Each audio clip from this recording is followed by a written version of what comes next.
Do you really need a real estate agent to help sell your home? Maybe yes, maybe no.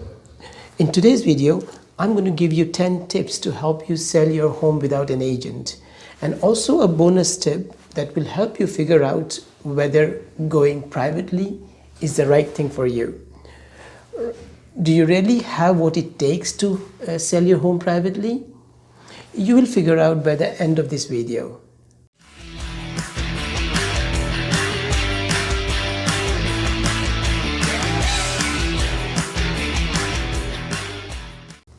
Hi everyone, this is Ayub Mehta from Realtor. Welcome to episode 43 of my weekly market update for the city of Mississauga.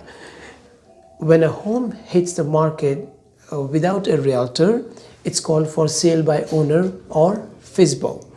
FSBO listings are more common now than they were in the last decade, thanks to all the information that's available on the internet and also access to MLS to non-agents. Now, FSBO is not for everyone. In fact, the stats show that 75% of all the FSBOs that try to sell their home privately fail. And of all those who even succeed, fail to get the right price for their home. So, let's dive into my 10 tips to save you some money. So, first thing first, you need to choose a lawyer and gather all the necessary documents. I have a list of all the documents here that you are going to need to discuss with your lawyer. Okay, it's title documents, mortgage payoff that you have settled your mortgage or it's still outstanding, property profile fact sheet that gives the information about your property, and then the closing and settlement calculation that will show you how much you can net in your pocket at the end of everything. And then finally the property survey or plot plan.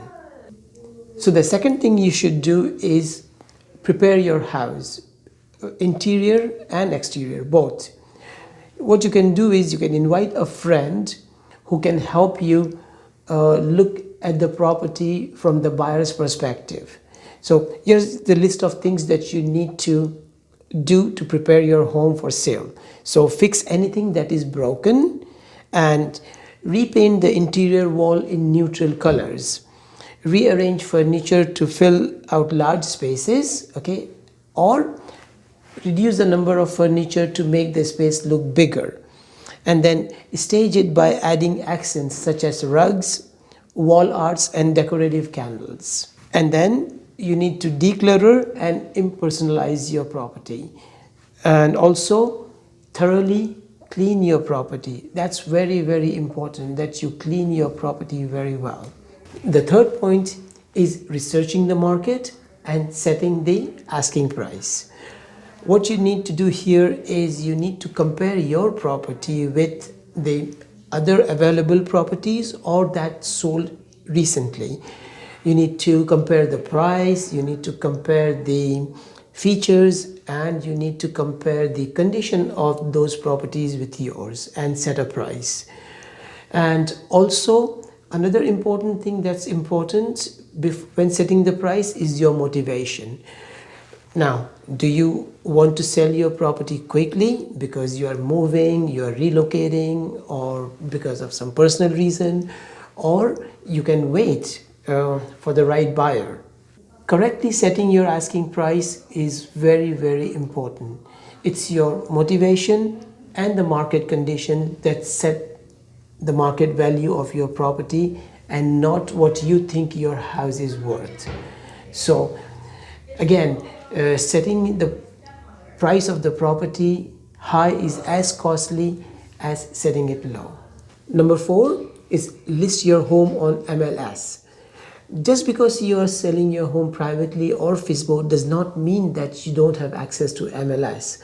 There are brokerages out there that will list your property as mere posting, which means that they will only list it for you and post it on MLS, but you will have to do all the work of an agent.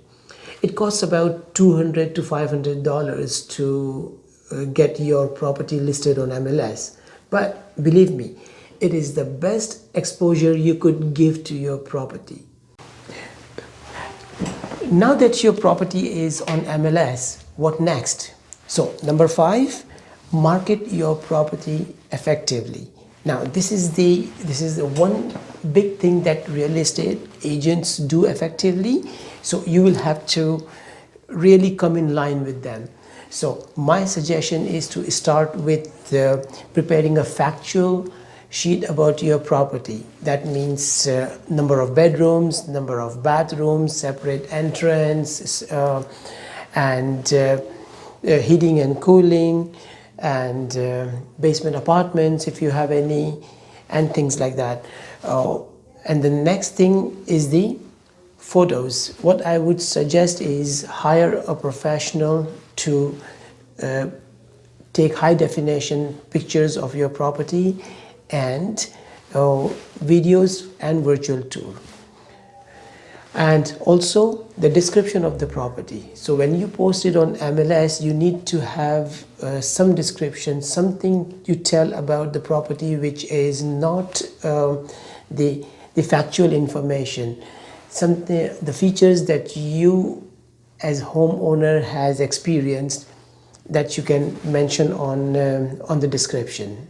Number 6 is advertising your property on other platforms than MLS. So you can promote your property on social media sites like Facebook, YouTube, Instagram, LinkedIn, Twitter, and also you can advertise them on local sites like Kijiji and Craigslist, and there are also other for sale by owner sites like Fizbo, Zillow, and Trulia. The next item on the list is holding an open house. So as soon as your property hits the market, pick the first weekend, late morning or early afternoon, to hold an open house. Advertise your open house just like you advertise your for sale on social media and other local classified websites, and let everyone in your circle know that you're selling your house and your open house is on that particular day.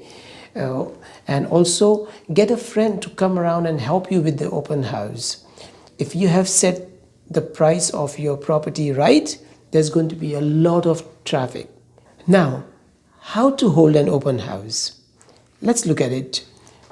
On the morning of your open house, make sure you are putting up enough signs, directional and informational, to direct the traffic to your home.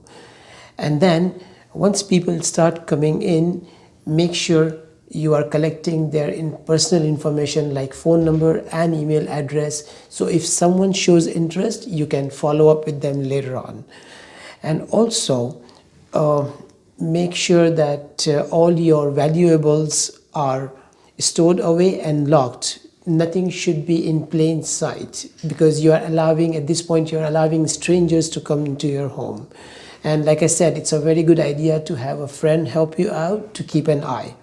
But if you need better security, I would suggest install wireless security cameras at strategic locations so that you can keep an eye on the visitors. And finally, you can also limit the number of visitors at any given time. Well, it's your house. You are the boss. You can decide how many people can come in, who can come in and who cannot. So basically, it's totally up to you. The next item on the list is showing your home outside of open house. So if you are in a hot sellers market, that may not be even necessary. You may be able to sell your home in the first open house that you hold. But sometimes you may need to show your property to prospective buyers outside of open house timings. So if you choose to do that, make sure that you are available at every showings. Some FISBOs choose to allow the other agents or other prospective buyers see the property by way of a logbox. That's something I would never ever recommend you as a FISBO. The next item on the list, number 9, is the most important one, which is negotiation. So when you go FISBO, remember you are your own real estate agent, which means you will not only be negotiating with the private buyers, you will also be negotiating with other real estate agents who do that day in, day out for a living, right? So I would say negotiate objectively and don't let your emotion as homeowner come in the way, right? And there are certain things that you will need to negotiate on. Things like price, terms and conditions, closing date, and then home inspection, finance condition, repairs, and then chattels, fixtures, and rental items. And the last item on the list is closing. Your real estate lawyer must ensure that all the paperwork is in order. And if they are not, then it could delay or even jeopardize the sale.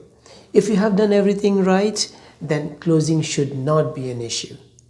Now that I have helped you save some bucks, let's see what's happening in the local market.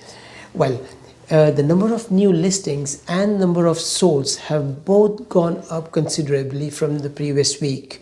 But the inventory, on the other hand, has gone down, which means that we are in a very, very strong seller's market.